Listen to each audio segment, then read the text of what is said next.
Can you see the mess on my bed? Nah, you can't. Good. Can't even see your bed. You want it? Ooh, scandalous. Oh, we're live, folks.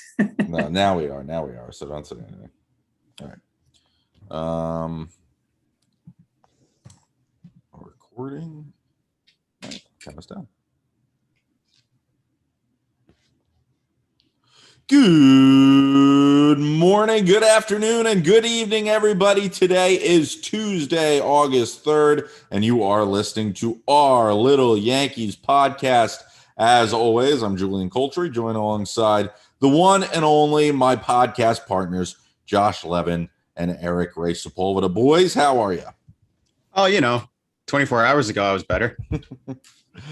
You know, it's funny because this past week, Yankees make some big deals. They win 3 games in Miami. And if the universe wanted us to go the way that we expected it to go, we probably would have had a victory in the game against Baltimore. But because it never goes like that, the 3 of us went to the game.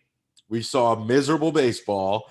We were infuriated the entire car ride home. We missed the cat because we weren't able to see the cat. And now we have to worry about all the things happening with COVID. So we will get into all the housekeeping and all that stuff. But it's just so perfect that the universe refuses to let us have a podcast where we don't have something to mercilessly shit on the Yankees about. It's true. I mean, we said it yesterday. We said earlier this afternoon, if we decided to not go to the game yesterday and do this last night, like at the beginning of last night's game or a little bit before, we probably would have been, ecstatic and dreaming about the playoffs. But, of course, stupid us.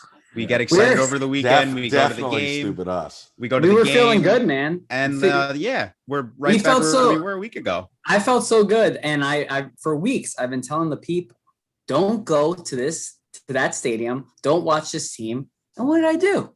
I'm a hypocrite. I'm a liar. I bought into this weekend. And even like last week. And also, honestly, the last few weeks, they have been winning series, and they have been actually, other than of course, the collapses that they always tend to have every week, they have been actually putting a better product on the field. But then yesterday happens. I bought the ticket. And of course, now I've been to 4 or 5 Yankee games this year.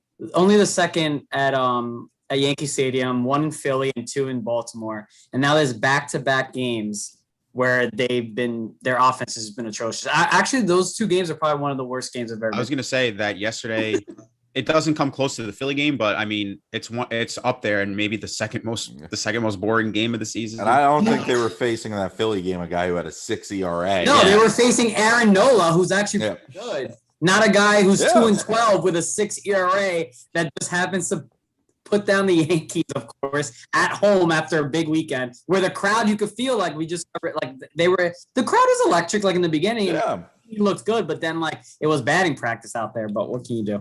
They were waiting for something to pop at, and much like how Clint Frazier hit in that double play in the Astros game where the pop we would have gotten was monstrous, we never got that in the game yesterday. But there's a lot to talk about because obviously, Josh, last week you and I went over the trade deadline and who we thought we would get. They do have people on their team now. They're the new New York Yankees, as people have been calling them. So we'll get into that. We'll get into, obviously, the series against Baltimore and then the upcoming series against Seattle. But we got to start with the housekeeping because only the Yankees could find a way to make bad go to worse, which is what they've done every single time this year.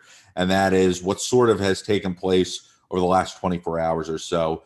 Bunch of injuries, and obviously COVID again is running rampant in the New York Yankees locker room. After the game last night, comes out that Garrett Cole, he has tested positive for COVID, so he wasn't going to make his start today. You have Luis Gil, who's going to be doing it right now. He's actually pitching in the game while we're recording this, and he looked good in the first 2 innings while we're recording this, but he takes Garrett Cole's spot because Cole can't pitch. Then this afternoon, you find out that Jordan Montgomery also has contracted COVID, so he's not going to be able to make his spot in the rotation. And on top of that, you're already without Gio Urshela, who just got put on the IL, and Domingo Germán, who's on the IL and isn't going to be throwing for at least 10 days. So all of a sudden, the Yankees rotation, parts of the Yankees infield, and parts of their bench are falling apart after they retooled everybody at the trade deadline. Yeah, it's just, bad, everything bad. I'm confused on how this is now the third COVID outbreak that they've dealt with this season. They were, I think, the first team in the league to hit the 85% vaccinated threshold, which meant no more masks in the dugout. And I'm assuming in the clubhouse. I don't really know all the details on that stuff that we don't see. But I'm just confused how this continues to happen. And, listen, like none of us here are experts on the subject, so we can't really speculate on what's going on potentially in the clubhouse or when the guys go home or when they're out on the road. But it's just, I don't understand if it's just bad luck, a coincidence, or if there's actually a rhyme or reason to it. Either way, it's horrible. And it seems to be now affecting their most important players, because last time it was Judge, it was Urshela, it was Loizaga, it was Cortez. Now it's Cole and Montgomery, who along with Tyone are their two best pitchers right now and all year, really. So it's just when you're in a hole as deep as they're in, you can't afford these types of things to happen. You can't afford injuries. And on top of that, you can't afford COVID to strike. And so it's these two guys tonight, but it could be more tomorrow. We don't know. We won't know until, that all comes out. Hopefully nothing more than what it is. I think the good news is both Cole and Montgomery are vaccinated. So that potentially means they could come back earlier than 10 days. But again, you just don't know. So hopefully they're both feeling okay and their families are okay and all that. From a selfish standpoint, as a fan, we hope that they can get back soon because the team really needs them. They can't afford to lose any games really right now. And the rotation is in complete shambles. Yeah. And that's what you just said, Josh. Like, I know we fell in love with the AAA Yankees when they first came up, and they did win a couple of games, but like in this stretch of a season, especially right now where literally every game is kind of a must win, especially against these bad teams. Like, you really can't afford to, as you said, Josh, to lose any of these guys. So hopefully, I don't know, man. It's just as COVID continues to be an issue, not even with the Yankees, just everywhere still in the country. Like, and you're seeing it on other teams too. Maybe not. No, you're seeing it actually. I think Matt Barnes was on the COVID list today too. So the Nationals had it too. Yeah, Nationals had. I know the Phillies have had their issues, so it's still here, man. And it's going to continue to be an issue. Just I just hope after today it's still contained. But we really don't know what's going to. That's what you worry about most of all, because you found out today Jordan Montgomery had it. Yesterday it was Cole. The one guy they can't afford to lose right now, Josh already said, is Tyone. You don't know. Maybe tomorrow he shows up at the ballpark. Exactly. He winds up testing positive, and then you're really in a bad spot because you don't have the depth and the ability to go through that. And that's what they have to worry about, because they look right now, they could get good starting. They could get some good spot starters. A guy like Armand, they might, the conspiracy is that they're shutting him down to save his innings because he hasn't pitched in 2 years, or at least that's what John Boy said. But it's like, when it's this COVID stuff, obviously it's a situation that's affecting everybody, and it's a really scary, virus out there, and it's dominating the news cycle day in and day out. So you just kind of got to hope that it passes by and it doesn't hurt the Yankees during the stretch that they're in right now. And then as far as Urshela is concerned, that's just a bummer, because I feel like he's kind of had that good start to the year, and then at least over the last month or so has not really been able to stay on the field, which stinks, because outside of just his offense and how you and me and E-Ray talk about he's our little Geo, defensively he's irreplaceable. And even in the play today, Rougned Odor, who's playing third base now in his absence, already had an error in the first inning. So it's like that sure-handed third baseman that you are so used to having, that's going to be tough to overcome, though it looked as though maybe it's not as serious. I know Boone kind of talked about that they were going to backdate him a little bit on the IL. So I'll be interested to see how far they backdated and when he's going to come back. But you definitely want him to get back, because it almost feels like whenever the Yankees make moves to become the quote unquote fully operational Death Star, they never get to be that. Yeah. I mean, so I was going to say that, because last week, when they make the trades for Gallo and Rizzo, which we'll talk about, people are saying, well, what are they going to do with Luke Voigt? Just all these questions pop up, and it's like, well, haven't we learned by now that these problems take care of themselves all the time. I mean, it was even the same. They trade for Heaney. And, at the time we think Herman and Cole and Montgomery are all healthy and good. And even Cortez, who was back from his COVID stint, was, had a good start in Tampa. So we're like, well, now we have 6 starters, but it always takes care of itself. It's never something that as fans we should be worrying about, because we have learned nothing, if not that these issues don't stay issues, because people get hurt all the time. Especially when it comes to the Yankees, there's never, there's too many players, because everyone's going to play. It really is. And you're seeing it, man. It's just, again, we started this season completely healthy and we were just bad. We sucked. And now it's becoming what we saw the last couple of years, where we're bad and getting hurt. And now, so it's just been a nightmare season, but we're still there. We're still 3 games back of the wild card, which is surprising, because it feels like we're a lot farther back. I don't know. It's a week to week basis for me. I still don't think they're going to make the playoffs, but I mean, they're right there. They're winnable games. They're facing the teams. They control their own destiny in a way, because they have Seattle. We'll talk about the schedule. Oakland later this season, this month. But yeah, man, it's there. It's just, we got to survive and just win games. Yeah. Well, it was like we were talking about last night. We were saying how, the last month or whatever has been the best stretch of baseball they've played all season. Before the loss last night, they were 8 games over 500, which was their high watermark for the season. But we were talking about how it just didn't feel like they were playing that well. And the reason why is because they haven't had that long win streak. They'll win. They keep winning series. Now, aside from Miami, which they swept, they hadn't really been sweeping. So it was win 2, lose 1, win 2, win 3. And it just, and then when you throw a couple of crappy losses in there, exactly, horrific losses, exactly. And so it never feels like they're on a roll, because they don't go and win 8, 9 games in a row, where you have a couple weeks of them just steamrolling people, where you start to feel like, oh yeah, this is what it's all about. This is what it's supposed to look like.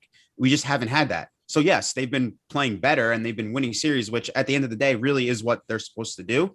But I feel like that's what we've been missing in this stretch of games where they played better, is that they just haven't had that long sustained run where they're winning, and sweeping 3 straight series. And until they do that, you're never going to really, I think, be able to fully say they're back, Yeah, no. Exactly. And winning series, winning series better than losing series. But the thing is, when they've dug this hole that they're in, they have to, like you said, go on a roll as I'm going to do some play-by-play. No, I'm kidding.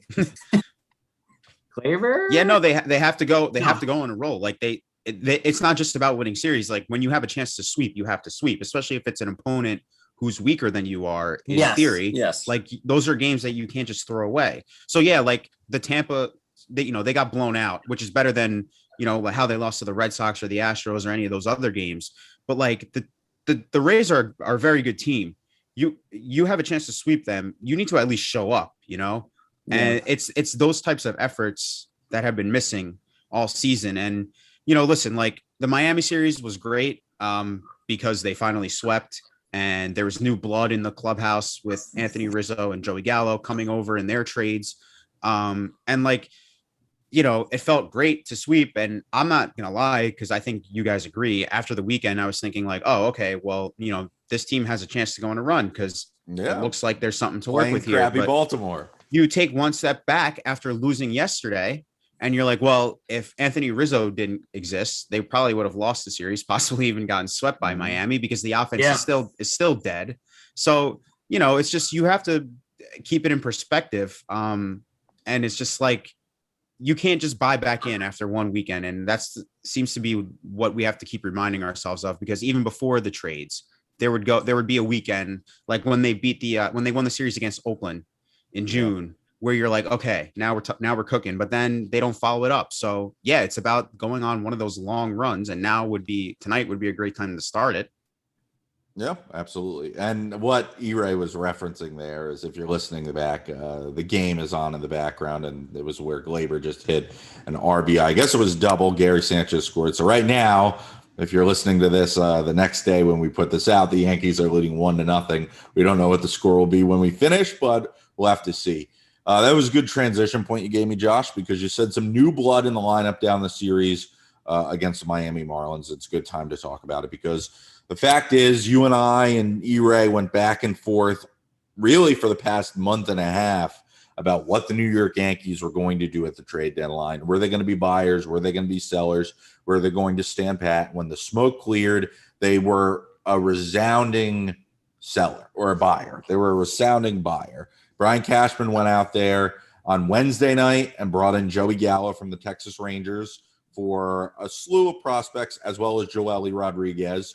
No big prospects. I don't think there was anybody in their top 13 in that deal for them. And then we all were kind of like, all right, trade happened. Juices are flowing. What's next? And then Thursday, the day before the trade deadline, was really when it was sort of the Brian Cashman mic drop. Makes the deal for Anthony Rizzo. Everybody was hyped. There's some Italians in the lineup here in the New York, New Jersey area for the New York Yankees. And it paid dividends this weekend. You were able to see Anthony Rizzo dominate. He hits 2 moonshots.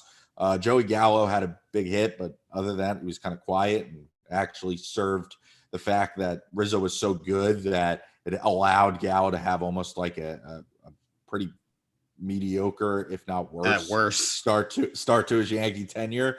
But they swept the 3 games. Rizzo was integral in it, and the New York Yankees were able to start off the post-trade deadline 3-game set in great fashion. And look, the fact is, one of them in Rizzo is a rental. The other one in Gallo has an extra year. But these are going to be guys that if the Yankees do go on a run, if they do make the postseason, are going to be a big part of why they do it. And they're going to be guys that you root for. They're 2 likable guys. They're 2 guys that at face value seem like they rock the pinstripes, whatever that means. And we heard all the stories about Rizzo being such a great guy in Chicago, about being somebody who baseball fans loved, the community loved, but is also a great player, a clutch hitter, a very good defender, and a leader in the clubhouse. And the Yankees really could have used that. And then for Gallo, it's a guy we've talked about in this podcast for weeks on end. Gets on base, lefty power, great defender, controllable for next year. Yeah, I mean, it was 2 good trades. Gallo was very predictable because we had spoken about it many times. I feel like he's been a name that's been floated around with the Yankees for a couple of years now, honestly. And it Brian came out that in spring training they want to add him. Yep. So like that was easy to see coming. He was also in the outfield, which was the big position of need for them. So yeah, great trade. I mean, he's not a perfect fit because he's another strikeout guy. We've been talking about all season how we want more contact, more athleticism. I will give him the fact that despite the fact that he's a giant, he seems to run very well. He moves great in the field. He runs the bases hard. So that's all a slam dunk check mark. But in terms of the available options, he was pretty much as good as they were going to get because they needed lefty power. We've been talking about that for months and months and months, dating back to when we started this in October.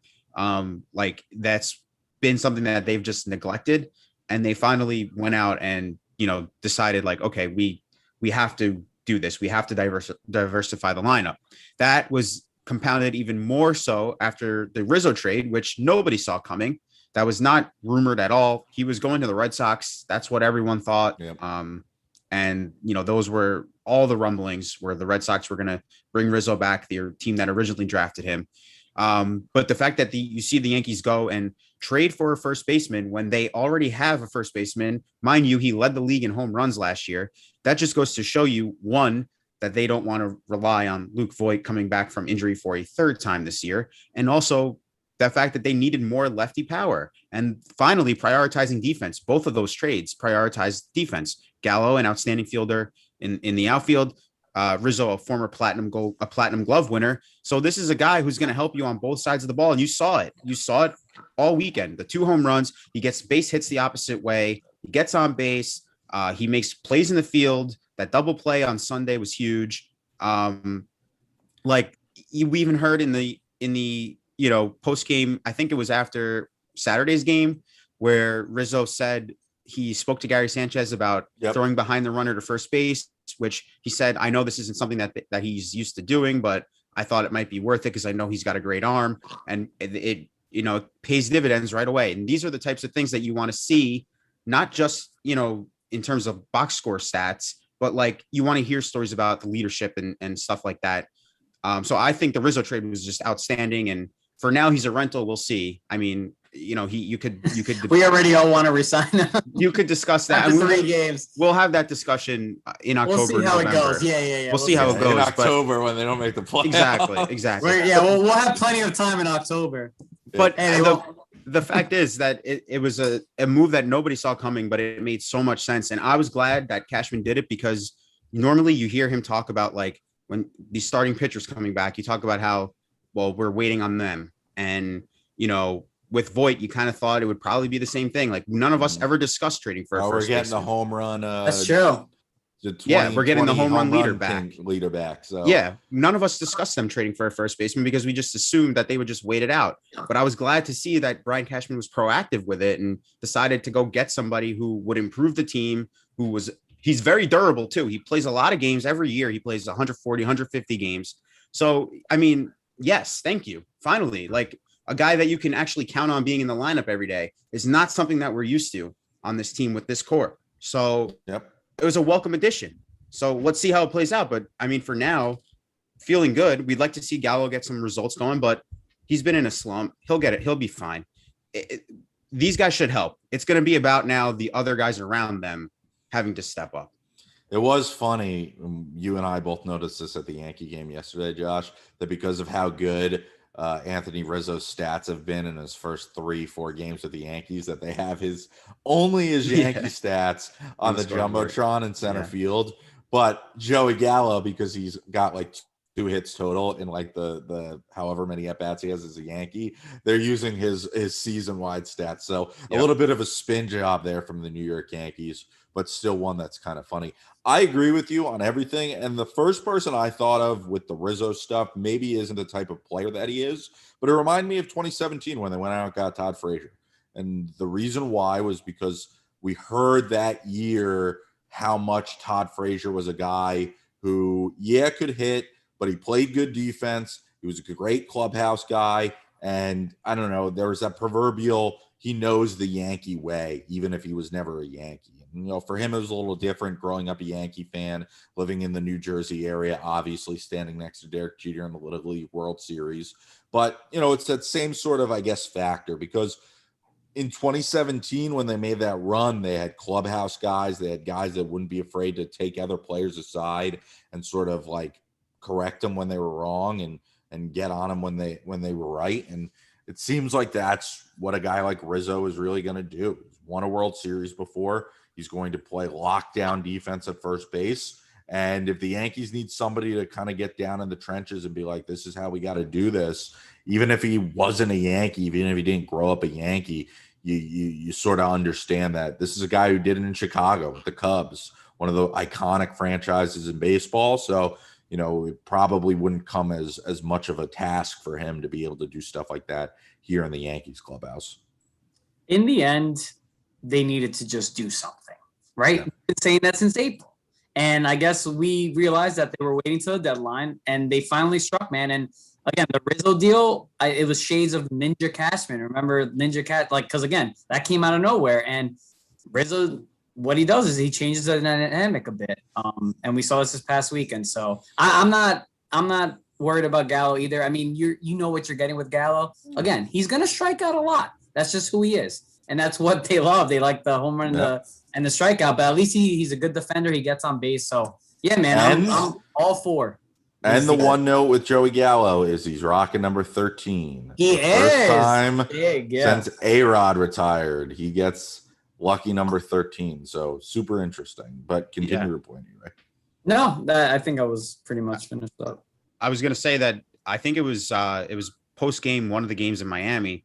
Judge was talking about how, like, it was after Sunday. It was after Sunday. He was talking about how basically the clubhouse needed new blood because things weren't going well, and it was the same voices, the same faces, and sometimes you need a little bit of spice to shake things up. You and needed to shake things up. We've been talking. That's what I've been, to go with my dinner analogy. My ingredients. We needed a couple, spices in there to make it a little bit more tasty. It still might not be that good, but at least it's going to taste a little bit better. And look, the fact is, more than anything, it validates what the three of us have been saying all Yeah. year long, which is literally that this team needed more lefties, they needed defense, and they needed guys who would be able to, in Rizzo's case, hit the contact, but also be able to get on base. And he's not a guy who strikes out. Yeah, and the Yankees did not prioritize that at all in the offseason. And it stinks that they ultimately did prioritize it in the end of July. And now you have to see whether or not they play catch up and have the ability to do that. But look, for all intents and purposes, 4 or 5 games into their Yankee tenure, Rizzo, big stock up. And Gallo's hit the ball pretty hard, and it looked like maybe at the end of the Miami game and yesterday he had a nice hit and a walk. So, you know what? He'll get on base. It is what it is. I'm not too worried about it. Somebody I am worried about, though, and we have to have a discussion about this person, is DJ LeMahieu. Yes. Because yesterday, Josh, you brought it up to us when we were at the game. We read more stats about it today. We did a little bit more of a deep dive while we were having conversations. And since the All-Star break, DJ LeMahieu has been one of the worst hitters on this team. The others, obviously, Gary Sanchez, Giancarlo Stanton. But for DJ, he has a worse on-base percentage than both Stanton and Sanchez, and yet finds himself leading off pretty much every single game that he plays as a member of the New York Yankees. And right now their offense is faltering, and I could say you probably could give his inability to hit 70% or more of the blame. Yeah, I mean, we talk about this season being an issue and a disappointment, and a lot of guys have, not lived up to the expectations. I mean, the bullpen itself is responsible for, 5, 6, 7, 8 losses that should have been wins. But the big problem all year has been the offense. The pitching has actually been very good. If you look across the board, starting pitching, relievers, they've been very good despite some ups and downs. The consistent issue all season has been the lineup. Yeah. And, with the Yankees team, I mean, I remember talking about this in like May, that LeMahieu is the engine of the lineup. He is what makes it go. When he's right, when he's getting on base, they usually win. And in the past, we're used to seeing him, get on base at a high level, at a high clip, also get a ton of extra base hits, and hit for a little bit of power, which we haven't seen at all. So this year, he's striking out a lot more. He's grounding out a lot. And it's a recipe for disaster because he comes up all the time with men on base, and he hits the ball into the dirt. He started off tonight's game with a grounder. Last night, he came up twice with multiple men on base. He grounded out for a double play in the 7th inning. And then I think earlier in the night, he flew out to, I believe, center field, maybe right field. He left 7 men on base yesterday. He left 7 men on base. So his spot in the lineup, and this isn't just a yesterday thing, his spot in the lineup comes up with men on base often, and he's not driving them in because he's not hitting the ball. And he's missing hittable pitches. I mean, I don't have data in front of me right now, but he swings and fouls off a lot of fastballs in the strike zone, and that's a problem. He's really, really not hitting the fastball at all this year, which is an issue. And we can't say for sure why. We don't know if it's, the fact that he's in his, during his mid-30s, or if it's just a down year or a mechanical issue, an injury, who knows? But the bottom line is he's not getting it done. And I think personally that if he continues to play at the level that he's been playing at all season, this offense and this team has no chance of going anywhere. That's not to say that he's the biggest reason for the failure this year, but like, as good as he was the previous 2 seasons, which was, one of the better scoring offenses in baseball, maybe the best scoring offense in baseball for the past 2 years, that's as bad as he's been this year. And that's why they're 24th in the league in runs scored per game. The stats were that his exit velo is down, the hard hit percentage is down, his K percentage is way up, and his line drive rate is down as well, which obviously, as you said, his ground ball rate is up. Yep, they contribute to a bad year. And you're right, E-Ray, you're not going to bench him.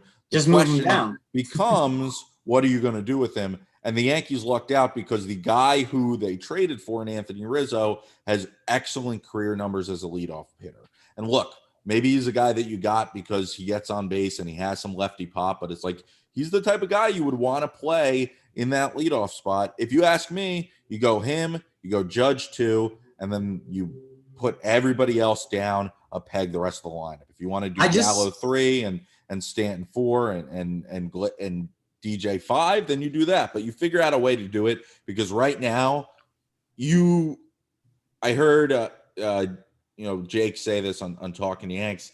You hope he strikes out because when he comes up, he's coming up with a man on base. And as I'm watching this game right now, there's a man on first base. Greg Allen got hit by a pitch, and DJ LeMahieu's up. And my first thought was, all right, here we go, another double play. Yeah, I mean, it's a wild turn of events from how it was the previous seasons because there was nobody you wanted up more in a spot like this than DJ because this is how he last year he hit like 400 with runners in scoring position or something crazy like that. And now it's a complete opposite where he's maybe one of the last guys you want up. And I mean, you're not going to bench him, but at a certain point, I mean, personally, I think the point has come already. Like he should not be hitting leadoff for this team because he is tanking them. And they're just showing it right now. 244 runners in scoring position.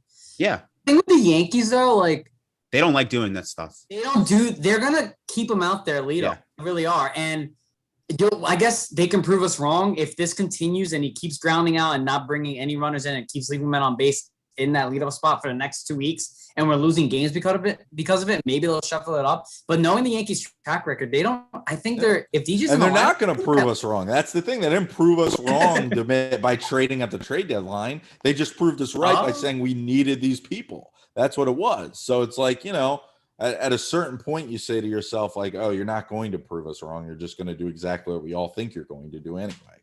Yeah, I mean, I don't know. I mean, like they don't like doing that stuff, and we know it. It's usually with certain players that they don't like doing that stuff for. I mean, some of the guys who bat in the middle or lower part of the lineup shuffle around all the time. But it's just I don't know.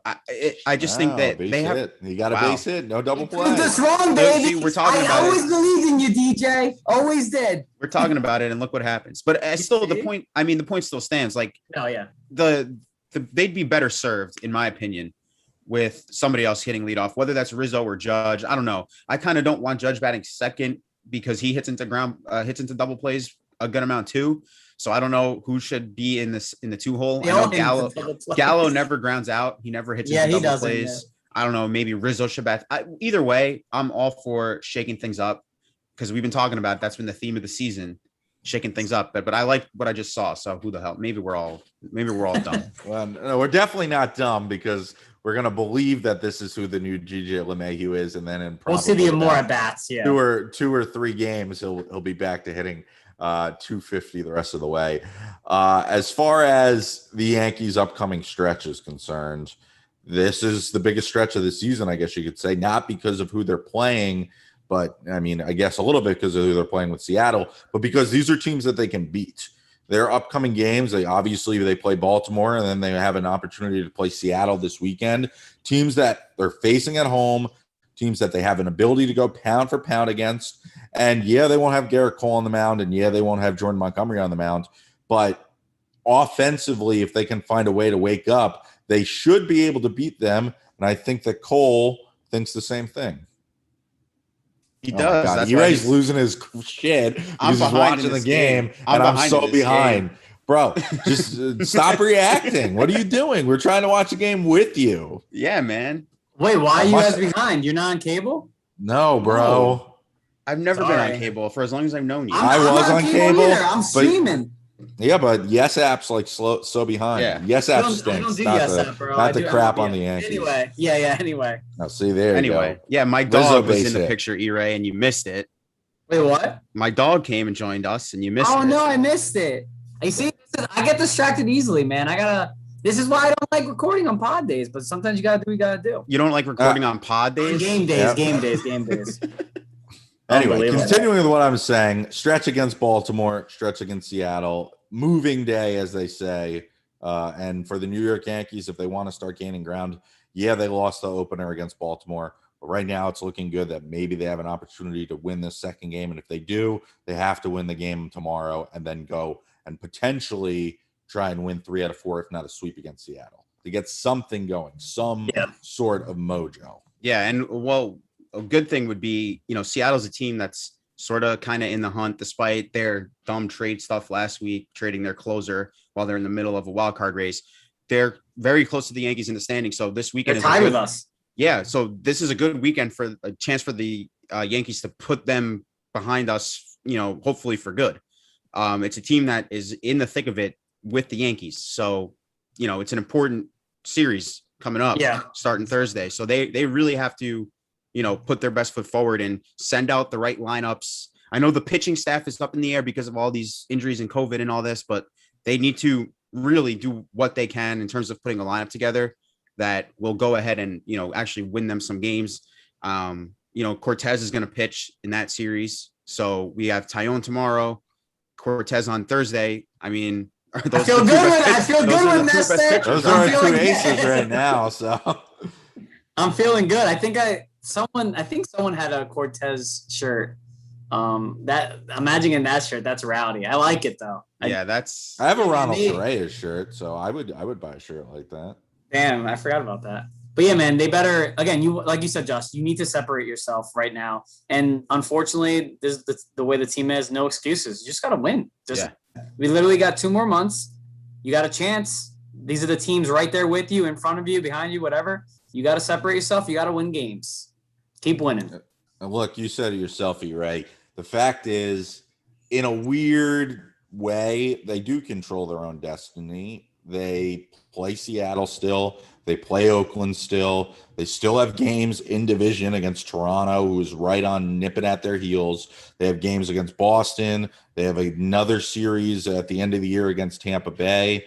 So if you do that, and then they also kick the crap out of Baltimore, beat Kansas City, who they have to play again this year, play some of these central play the teams. Angels again. They have the Angels again. So it's like, they can go on a run. They have the talent to and the Rangers potentially go on the run. Yeah. And the Rangers, they just sold off almost everybody too. And now the Yankees have the best players. So you have the talent to go on a run, but they got to actually finally do it. And I think it starts with DJ, obviously. It starts with, one of Gary and Stanton waking up, depending on which one it is.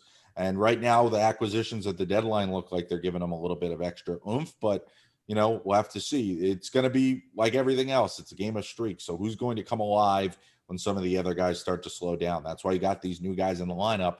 So you have sort of those mercenaries who will be able to start to hit and be able to put you in a good position to win games later on in the summer. Look at this inning right now. I mean, God forbid we had this type of game yesterday. But Allen gets hit by the pitch, right? LeMahieu drives him in with a double. Then Rizzo gets a hit and drives LeMahieu in. Then Judge gets a hit, moves Rizzo to third. Now Stanton Judge is on first, runners on the corners, and Stanton gets a hit. So you see what happens when DJ. I know that's the Orioles, and this pitcher is another pitcher with a 5.6 ERA, but they have to hit these guys exactly, and it has to start with the leadoff hitter. Like you said, DJ could have ground to a double play, and that would have been it. But he elevated the ball and got a double. America runs on Duncan, and the Yankees run on DJ. See, I like that.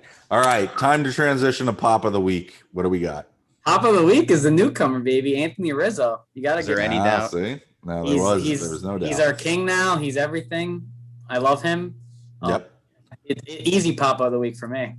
Yeah, absolutely. Josh, you too, since now this has become a double pop-up thing. Whoa, it's not supposed to be. Well, you didn't show up for like 5 shows. So. Yeah, but when I don't show up, the Papa comes with me. So no, that's not true. We give it out every week. Clearly, you're not listening at the end of these shows. I don't think you said it last week, actually. We did, yes. Listen back.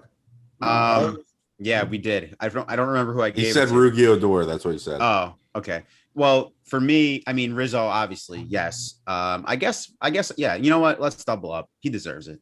Wow. Absolutely. A little bit of last-minute notes for you boys, obviously. Tonight, Tuesday, August 3rd, Somerset, Luis Severino making his first rehab start. So it's possible that he might come back. Brian Cashman said sometime between, I believe it was August 20th and September 1st, that he said he felt like you were going to get to see both Severino and Corey Kluber, who's been a little bit more hush-hush with his rehab. We'll see them come back. And then AL Pitcher of the Week, Jameson Taillon. We mentioned it sort of in a jokey, tongue-in-cheek way that him and Nestor Cortez are our ace, but he had an awesome, awesome month of July. And for a guy who obviously we've had our fair share of moments taking a big dump on this year, he was every bit of the ace the Yankees could have asked for, especially since Garrett Cole really was not that good in the month of July. So, you know what? They deserved it. They earned it. And you know what? Good for them, right? Yeah. I mean, Tyone has been great. This is kind of what the dream was when the season started. Like, I remember talking about this guy being the guy who could start the second game of a playoff series, and he's sort of rounding into form now. It's a shame that the rest of the team hasn't really, lifted up with him. But yeah, I mean, you got to start somewhere, and this is a guy who's going to be a part of this team next year and possibly longer. So it's a good sign, and it's a good thing to see him, pitching at that level. And I just want to give an update on Severino. He pitched 2 1/3 innings, 2 hits, 2 runs, 1 walk, 4 strikeouts.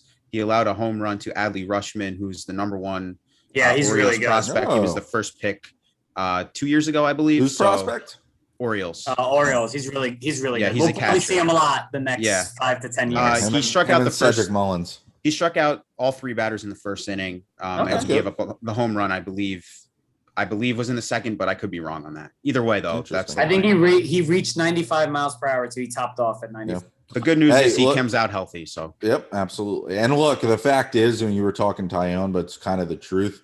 Yankees are going to be in an interesting position over these next 2 months because they have a lot of pitchers who A, didn't pitch last year, or B, in the case of Garrett Cole, really only threw however many innings that you got to throw in a 60-game season. So they're going to have a lot of opportunities, I think, especially in the month of September, to see some of these guys come in and get some starts to take the load off a little bit from Herman, take the load off a little bit from Tyone, who hasn't pitched in 2 years, to keep Cole healthy for a long playoff run if they happen to get to that point. So hoping and really praying that Kluber gets healthy and is able to return, Sevy gets healthy and he's able to return, and that Tyone continues to pitch well. And Gary has a little bit of a base hit here to cap it off. So now it's 5-0. This is a phenomenal third. The only guy who didn't get a hit was Gallo. So he struck classic. out. But Am I right? Okay. I'm just kidding. They'll come around. I know. Any final thoughts before I wrap things up, fellas? Let's keep it up tonight. Let's let this be the start Give of us that a 9-game win laugher. streak. Give us a laugher. It looks like it's heading that way. I hope so, and then hopefully, and Hill looks really good. Yeah, he does. So I like he looks confident up at the mound, and he's a little swaggy. I love it right now. Yep, I'm a big fan of him right now. We'll see the rest of the game. We'll see how the next inning goes. Yeah, because Andrew Heaney was throwing good the first 2 innings, and then he was throwing batting practice. Yeah, then he was throwing meatballs the rest of the way. Yeah.